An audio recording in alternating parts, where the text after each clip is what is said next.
Hey everybody, welcome to ParaTruth Radio right here on Blog Talk Radio. My name is Justin. If you want to call in live tonight, we do have a guest on. Phone number is 914-205-5558. If you're listening on the computer, you can also run down to the bottom of your screen there and hop in our chat, and you can ask us questions that way.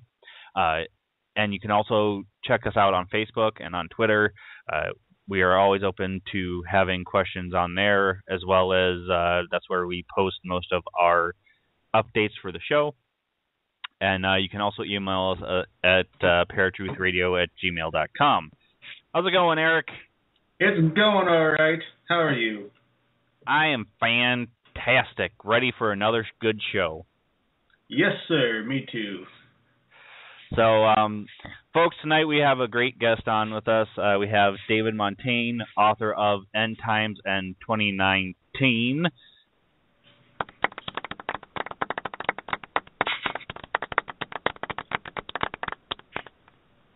So welcome, David, to ParaTruth Radio. How are you this evening? I'm doing great. Thanks for having me on the show. Sure.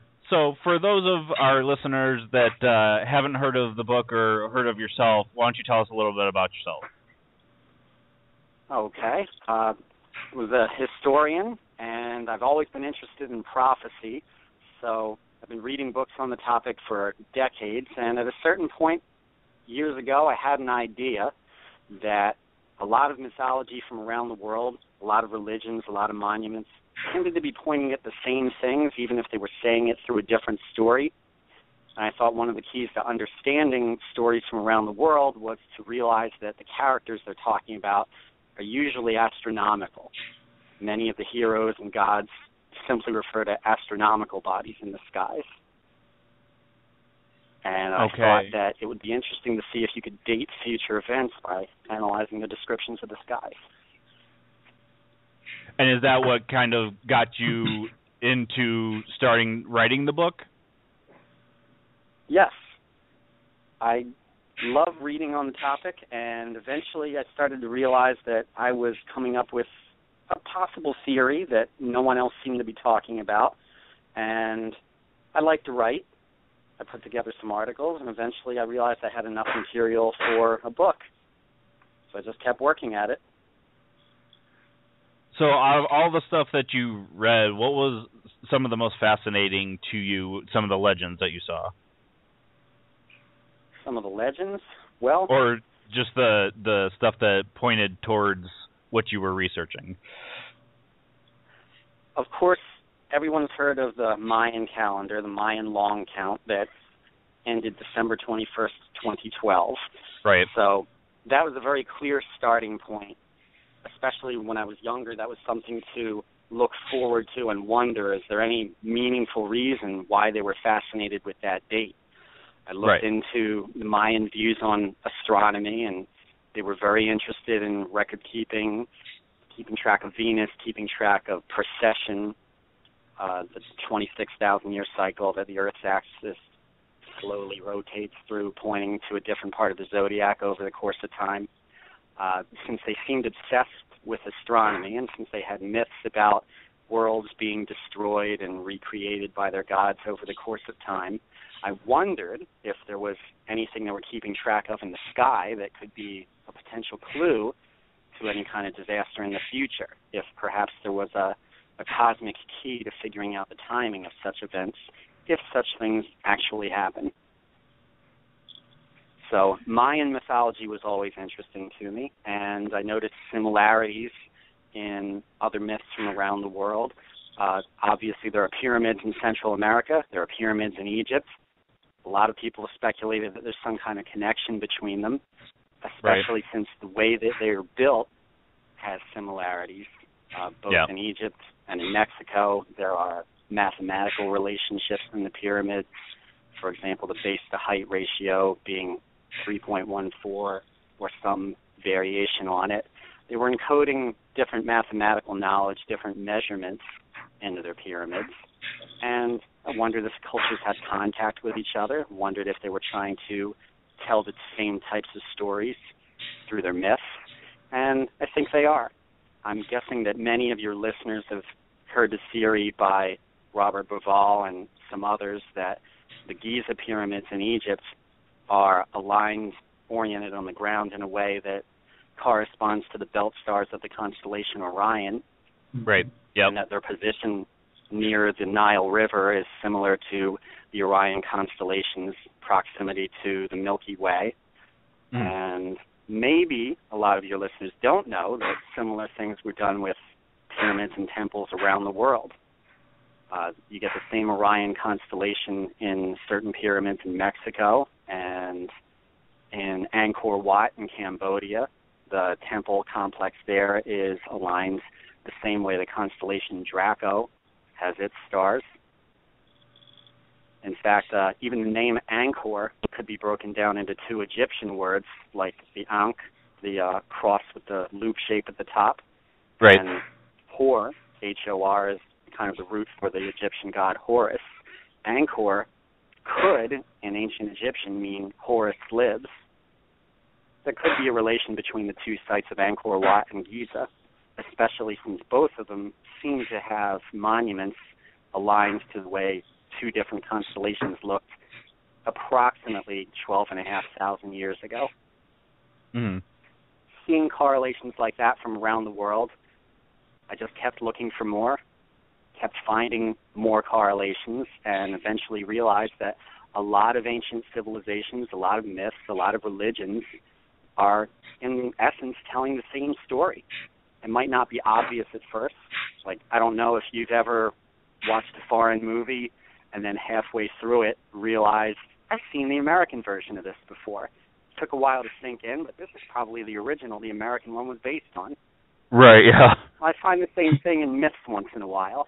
Every so often I find one where I'm thinking, this is so similar to something I've already read elsewhere. There's got to be a connection.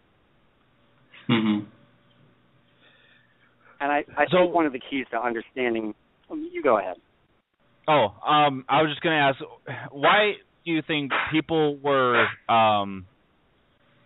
so obsessed with the Mayan calendar ending on 2012? I get to some people it might seem like that would be the end of the world just because that's where the calendar stopped. Well, what do you think why the Mayan calendar stopped at that particular point? Well, it's a little bit of a misunderstanding to say that it's the end of the calendar or that the calendar stops. It's more like an odometer flipping over. Just like when you get to the edge of the map, it's not the edge of the world. The end of their long count was just the end of their biggest cycle of time, which was approximately 5,125 years.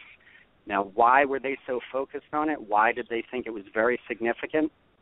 I think that perhaps they were pointing to the same 7 years of trouble in between one world age and another world age that the Bible is also focused on, except I think the Mayan date is the beginning of that 7 years, and the Bible prophecies are more concerned with the end of that 7-year period. I think the Mayans view the years that we're in right now as the first transitional years of the new world, and in my opinion, biblical prophecy views the years that we're in right now as the final years of the old world. Okay. Now, in regards to Bible prophecies, I know you started the book off in chapter 1 with the Bible prophecies. Why exactly did you decide to look into the Bible prophecies, and in particular to the events within 1948, 67, and, of course, as we just discussed, 2012? Well, everyone who's focused on end times Bible prophecy realizes that everything in the Bible is focused on Israel. We in America might like to think that everything revolves around us, but of course the Old Testament is from the Hebrews, Jesus was Jewish, the New Testament was originally written for a group of Jews in the Middle East, and we have to have that as our focus. The nation of Israel was recreated after approximately 2,000 years of non-existence in 1948, and Jerusalem, the city, was reunified under Israeli control in 1967.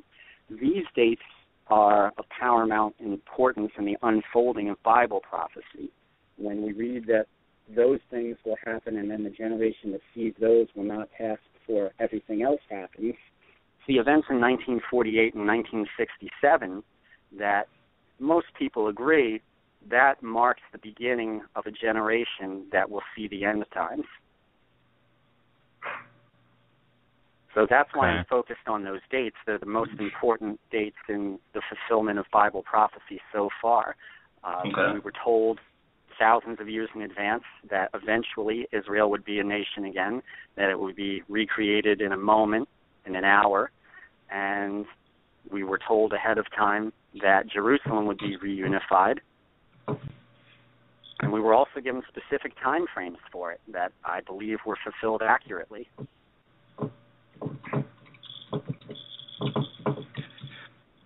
So with looking through the Bible scriptures, I was reading through your book and saw that in Scripture you see that 2019 is a major year. What made you determine each time frame, the 2016 to 2019? Well, the most specific thing that would get me to the times we're in right now would have to be from the book of Daniel. There are time frames where Daniel is talking about 1260, 1290. Most readers interpret this to mean years, and that he's giving a prophecy of 1260 years followed by a period of 1290 years. And he even mentions, blessed are those who make it to 1335. Well, I believe that the starting point that he's focused on is when the Babylonians destroyed the first Jewish temple. And although some historians disagree on exactly when this happened, and the records are very spotty going that far back, I believe in my book I cover why the year 584 BC should be considered the correct year for when the Babylonians destroyed the Jewish temple. If you add 1260 years to that, you get the date where I think the first Islamic mosque was built on the Temple Mount in Jerusalem. And if you add 1290 years to that, you get to the year 1967. If you assume that the 1335 is a reference to encourage us to look 45 more years beyond the 1290-year period, then that would get us to 2012, which I believe is the beginning of the final 7 years that we should be considering in Bible prophecy. And, of course, that would bring us to 2019. Okay. And, I mean, obviously this is all mathematical, and there's a lot of people that believe that there are a lot of mathematical equations in the Bible, especially in Revelations and in Numbers. Did you find that true to your research? I'm not aware of many other theories that I give a lot of credence to. I'm not trying to give negative responses about other people's work, but, for example, a lot of people are focused on the equidistant letter sequencing, and the idea that you can look through the Bible and if you skip every 50 letters or every so many letters in various verses, you might find words, and that like a crossword puzzle page, they overlap with words that are related to each other. I think as sensational as the Drosman's Bible Code may have been, I think you could do that with any lengthy book. And in fact, mathematicians have trying to prove that point by applying the same techniques to other long books like War and Peace or Ulysses, and they've basically achieved the same things. I don't think that there's anything to that. Mm-hmm. Now, I noticed in skip way ahead to the last chapter, actually, because I actually found the last chapter one of the most interesting for me, just because with all the research I've done, I've been able to relate a lot to what you're saying and just understand it. In particular, and maybe you can shed a little light on this, you wrote that there'd be floodwaters again, in which the pole shift would happen, and the ocean or the seas would overcome the earth and, I guess, make shifts in the land. Can you elaborate on that a little bit? Sure. I think the bottom line is that there are pole shifts of the most catastrophic civilization-ending kind that have happened thousands of times to our planet in the past, that as long as humanity has been around, there's always been survivors, but not much left of any civilization that they may have had. So when the Bible and many other stories around the world warn us that it will look like the skies are falling, the oceans will slosh over the land, mountains will crumble. The Hopi have a myth where the guardians of the North and South Pole leave their stations and start looking for each other, and the ice on the caps starts splintering. Just stories from around the world talk about the destruction of one world and the creation of a new world. And even in the Bible, when we start off in Genesis, there's chaos in the beginning, and we're told that the first thing in the Bible is about the creation of the world. Arthur Custance was an expert I'm guessing most people haven't heard of, but he was a linguistics expert studying mostly Aramaic and Hebrew. He analyzed the oldest versions of Genesis and concluded that the English translation that most of us know is close to accurate, but only a little bit off insofar as we should really view it as there was a recreation based on the wreckage of the previous world. And I think Genesis is talking about the last time that this happened, and Revelation is talking about the next time that this happens. We're told there will be a new heavens and a new earth. We're given many descriptions of events during the end times, again including flooding, mountains crashing into the sea, things that make it look like the skies are falling, the stars are falling out of the sky. And I think although these sound ridiculous at first, it sounds like just exaggeration to make a point that things are dramatic. Realistically, if there are pole shifts, we would witness all those things happening. And I think there's a lot of evidence, a lot of scientific evidence for the idea that we have had pole shifts before, where the surface of the Earth is loose over the core, for example, like the chocolate around a chocolate-covered cherry. Most of the time, we have stability. The surface doesn't move over the interior. But there's a huge imbalance in the mass of ice at the poles, especially in Antarctica, and it's off-center. I think the estimate is there's about 19 quadrillion tons of ice on top of the Antarctic continent, and it's centered about 300 miles east of the geographical South Pole. So there's always some torque. There's always some centripetal tangential force on the spin of the planet. Now, there are a lot of other factors keeping us stable and preventing that from doing anything. But every year, the ice mass grows, and eventually it could reach a tipping point where something could happen that would be the straw that breaks the camel's back. I think that's happened many times in the past. For example, around our equator, there are coral reefs. If you were just looking at our planet from the perspective of coral, you would notice a huge band circling the Earth at the equator, because coral reefs grow the most where we have the warmest water at the equator. But there are many ancient coral reefs crisscrossing the planet in lots of different directions, apparently indicating that there are lots of previous equators other than the position we had now. Ice ages are another good example. When you look up the subject, you usually get the response, no one really knows why our planet goes through ice ages. And no one knows why there's evidence of ice ages all over the world, including Africa and India. Yet, obviously, the whole planet wasn't frozen over at once, because we still have all sorts of tropical plants and animals. Right. And no one seems to know why the last ice sheet during the last ice age was centered on Hudson Bay in Canada. Well, Charles Hapgood was a professor who had some comments on this, and Albert Einstein agreed with him for whatever it's worth. He said the reason that the ice cap was centered in Hudson Bay was because that was where the North Pole was at the time. And the reason there's an ice age in Antarctica right now is because it's centered on one of the poles. There's a lot of evidence that the weight of the ice sheet is rebounding over the Hudson Bay area even today, and that the poles typically move about 30 degrees during a shift. There's evidence from lava flows. Maybe this is the best example. When lava solidifies, the magnetic ions in it, like iron molecules, are generally all oriented with the magnetic field of the Earth.